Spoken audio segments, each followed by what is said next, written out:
What if everything you were taught about being liked, being accepted, and being approved of was actually the very thing quietly destroying your greatness? What if the more desperately you chased people's opinions, the further you ran away from your own power? What if I told you that the smartest, most successful, most deeply fulfilled human beings on this planet made one radical, terrifying, life-changing decision? They stopped. They simply stopped caring what the world thought of them. Not because they were arrogant, not because they were cold, but because they finally understood something that most people spend their entire lives never discovering. They understood that your worth was never, not for a single second, up for a vote. And today, through the groundbreaking, soul-shaking, research-backed wisdom of one of the most powerful voices of our generation, you are going to understand it too. Stay with me, because what you're about to hear will not just change how you think, it will change how you live, how you breathe, and how you walk into every single room for the rest of your life. What if the most dangerous addiction in your life right now has nothing to do with your phone, nothing to do with social media, nothing to do with any substance, but everything to do with a single, invisible, completely silent drug called approval? What if your hunger for people's validation, their nods, their likes, their acceptance is the one thing silently suffocating the most brilliant version of you that was ever meant to exist on this earth? What if I told you that the smartest people, not the luckiest, not the most talented, not the most privileged, but the genuinely, deeply, powerfully smart people in this world figured something out that changed everything for them? They stopped chasing approval, they stopped completely, and the moment they stopped, their entire world cracked open into something extraordinary. There was a researcher, a storyteller, a woman who stood on a stage in Houston, Texas in 2010 with sweaty palms, a vulnerable heart, and a message so raw, so honest, so deeply human that it shook millions of people across the globe to their absolute core. She didn't walk on that stage because everyone approved of her research. She didn't speak those words because the academic world was ready for them. In fact, they weren't. Her colleagues questioned her, her field resisted her, and yet she stood there anyway because she had learned through years of painful, rigorous, deeply personal research that the people who wait for approval before they act never truly act at all. That woman was Brené Brown. And what she discovered will completely rewire the way you see yourself, your worth, and your place in this world.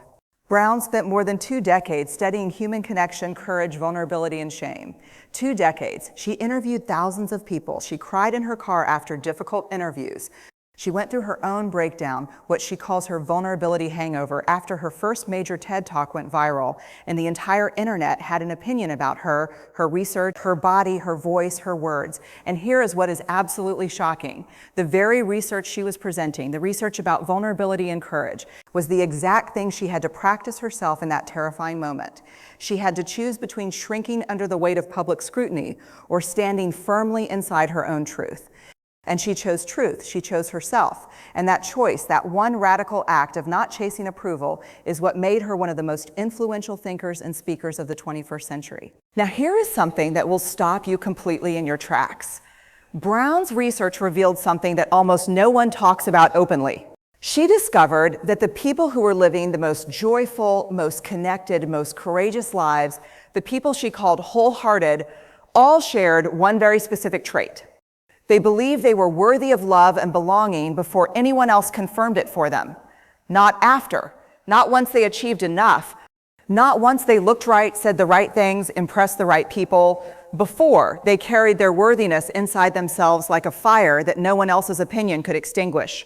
And this is the fundamental difference between smart people and people who spend their lives performing for an audience that never truly satisfies them.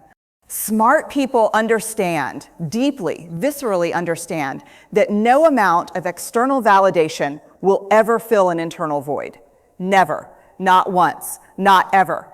Brown talks about something she calls the armor we wear, the masks, the performances, the perfectly curated versions of ourselves we present to the world so that people will approve of us, accept us, include us.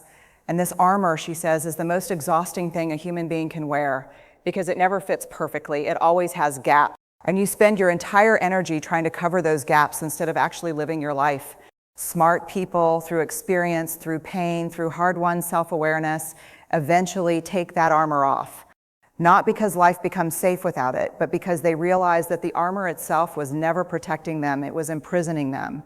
It was keeping them small, keeping them silent, keeping them in the suffocating shadow of other people's expectations, Here is another truth from Brown's work that is genuinely uncomfortably shocking, and I need you to sit with this for a moment. She says that when we seek approval, we are actually engaging in a form of self-betrayal.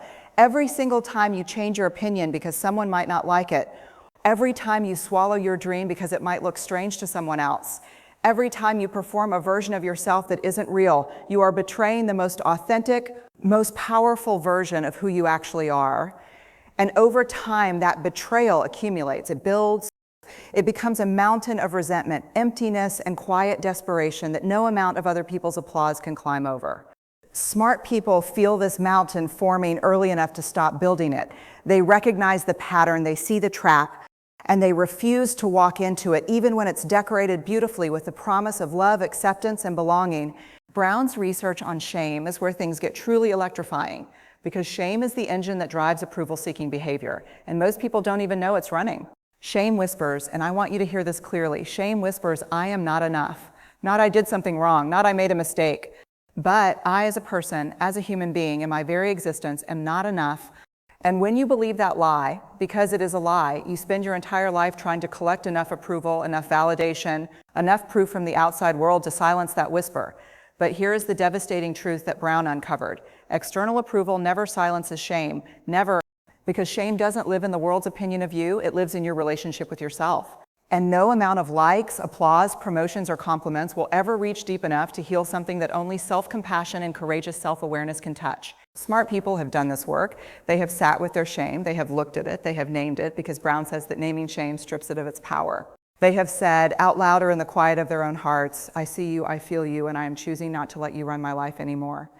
That conversation, that terrifying, intimate, radical conversation with yourself is the beginning of freedom. And freedom, real freedom, is what makes smart people so magnetic. Not their intelligence, not their achievements, their freedom, their ease, their refusal to be controlled by what anyone else thinks of them. That freedom is what you're seeing when you watch someone truly confident walk into a room and you can't quite explain why they captivate you. It's because they are not performing for you. And somehow, paradoxically, that makes them impossible to look away from. Brown speaks about what she calls the arena, borrowed from Theodore Roosevelt's legendary speech where he talks about the man in the arena whose face is marred by dust and sweat and blood, who strives valiantly, who fails, who comes up short again and again, but who is actually in the arena, actually trying, actually daring greatly. Brown says that smart, courageous people choose the arena over the comfort of the crowd. The crowd stands outside watching, critiquing, judging, approving, or disapproving, safe from failure, safe from risk, safe from vulnerability, but also safe from growth, safe from meaning, safe from the kind of life that actually feels worth living. Smart people understand this trade-off with absolute clarity. They would rather fail inside the arena, covered in the dust of their own honest effort, than stand perfectly dressed outside it, offering opinions about other people's courage. The arena is uncomfortable. The arena is frightening. But the arena is real, and smart people choose real over comfortable every single time. Brown's concept of wholehearted living is something that deserves to be burned into the walls of every home, every classroom, every workspace on earth. Wholeheartedness, she says, is not about being perfect. It is not about having it all together. It is not about never doubting yourself or never feeling afraid.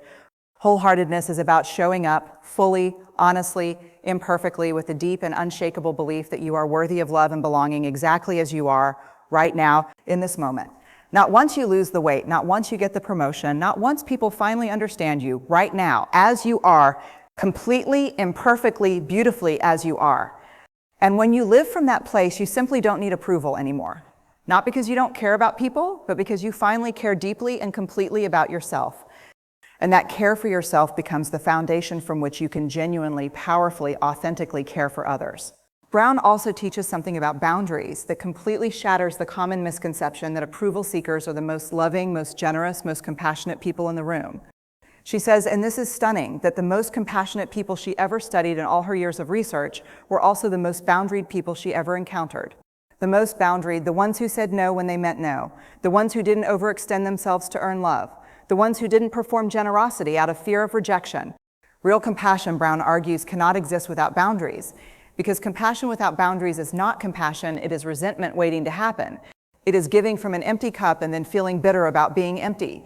Smart people set boundaries not because they are selfish, but because they understand that their yes only means something when their no is equally real.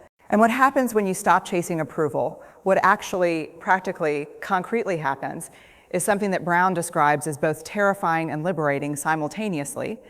Some people in your life will be confused, some will be uncomfortable, some will actually push back because your approval seeking was serving them too. It was making their lives easier, more comfortable, more in control. And your sudden, clear, grounded sense of self will feel threatening to people who have built their own lives on keeping you small. But here is the breathtaking part. The people who truly belong in your life, the people who are genuinely, deeply, authentically connected to the real you, will not just accept this version of you. They will be drawn to it. They will be inspired by it. They will feel safer around you because your authenticity gives them unconscious permission to access their own. Brown says that belonging, real belonging, is the opposite of fitting in. Fitting in means changing who you are so that a group accepts you. Belonging means finding the places and people where you don't have to change anything at all. Smart people are not interested in fitting in. They never were. They were just sometimes too afraid to admit it. But once they understand that fitting in is the enemy of belonging, everything shifts. They stop shrinking. They stop performing. They stop swallowing their words and dimming their light and making themselves palatable for rooms that were never really meant for them. They start walking, sometimes alone, sometimes with a few extraordinary people who see them completely, toward a life that is genuinely, unmistakably, powerfully their own. What if you made that walk today? What if today was the day you looked at the exhausting, endless, soul-draining habit of chasing approval and said simply, clearly, without drama, not anymore? What if today you decided that your worthiness was not a question that other people had the answers to? What if you chose right now to live from the inside out instead of the outside in? Brown's entire life's work points to one truth that is so simple it almost feels too small for the weight it carries. You are enough. You were enough before anyone told you. You will be enough long after the crowd moves on. You are enough in the silence, in the failure, in the uncertainty, in the imperfection. You are enough. What if the most transformative thing you ever did for your life had nothing to do with working harder, learning more, or becoming someone different, but simply with stopping the chase, stopping the performance, stopping the exhausting, relentless, never satisfied pursuit of other people's approval? Brené Brown spent 20 years in research rooms and interview chairs and personal crisis moments to bring us this truth, and it is a truth that smart people, courageous people, wholehearted people have always quietly known. Your worth is not negotiable, it is not earnable, and it is absolutely, categorically not dependent on what any other human being on this earth thinks of you. The arena is waiting, your real life is waiting. The version of you that is free, fully, beautifully, powerfully free is waiting. And all that stands between you and that version of yourself is the decision to stop chasing what was never yours to chase and to start claiming what has always been yours by right of simply being here. Dare greatly, live wholeheartedly, choose yourself completely, courageously, and without apology.